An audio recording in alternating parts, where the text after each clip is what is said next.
met before? There's just something about you that's very familiar. Who I am is not the question you should be asking. It's who are you? I want my people to find their own identity. I have plans for your kind. The world out there is in trouble. It needs our help. You gave the puppet strings long enough to strangle the world. You've forgotten who you are. We're not here to transcend. We're here to destroy.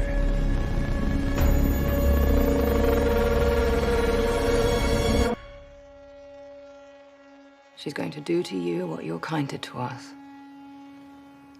Whatever the fuck she wants.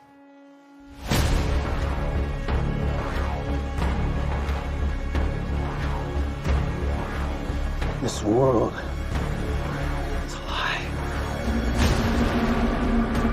We're wasting time, and we have very little of it left.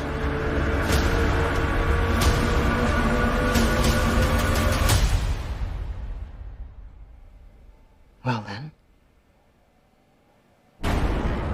let's get started.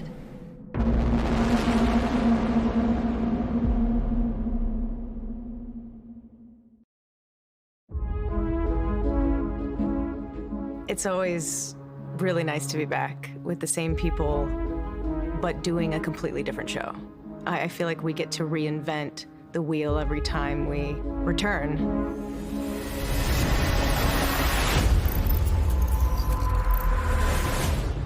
We leave off season 3 at the precipice of war. And when we return this season, the war has passed and we're dealing with its aftermath. From the beginning, from the first season, we knew that we wanted to tell a story with great scope. We liked the idea that each season would have its own arena, its own kind of age. We were looking for an extremely iconic and also large-scale environment that could really open the season. And Jennifer Dunn, the location manager, and I discussed that maybe Hoover Dam could be a wonderful opportunity. When we knew that we were going to get Hoover Dam as a location, we wanted to get to see it in all its glory, and there's a really, really fun opening prologue. We love the idea that it would have been repurposed, sold off, taken over by a different organization for a very different purpose.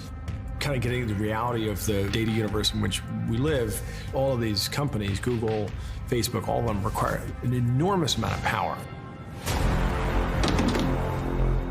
We had a sequence where there's a bunch of flies, and so there's fly wranglers, and you have to make sure the flies are all taken care of. No flies were harmed in the making of this show, but we do have them for reference because we can use the actual fly there or overtake with CG element, CG fly. Anytime we can use a real element in frame, it's always the most helpful tool. It really is sort of a humbling idea in terms of free will, right? How much of who we are really is free, and how much of it is something else, something unseen that's kind of acting on us.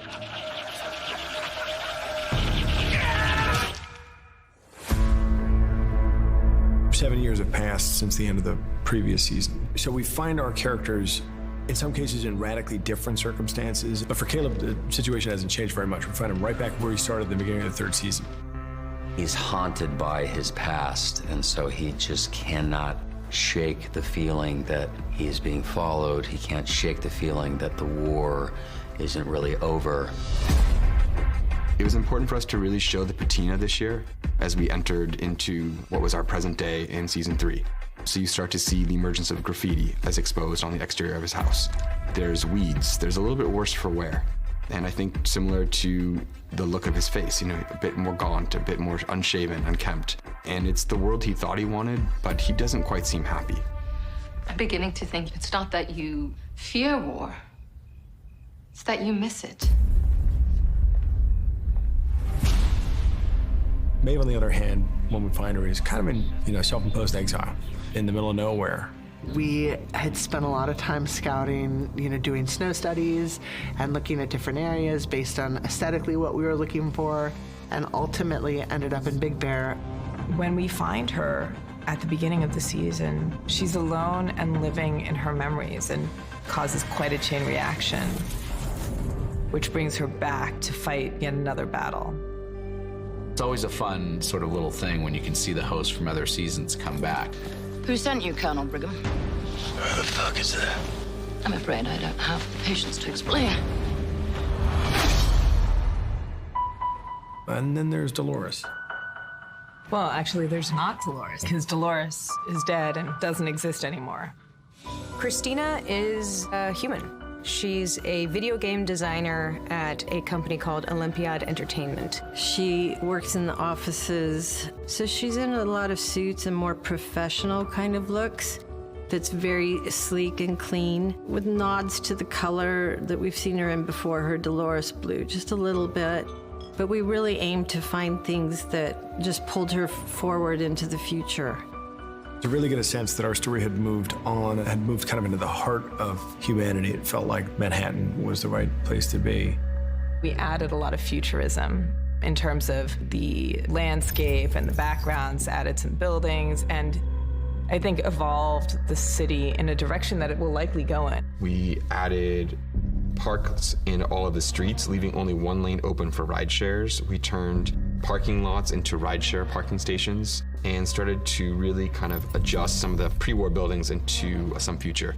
Shooting in New York is a pretty intense thing to pull off. It's a bustling city that doesn't stop for anyone. Even if you have a camera, they'll walk in front of your camera.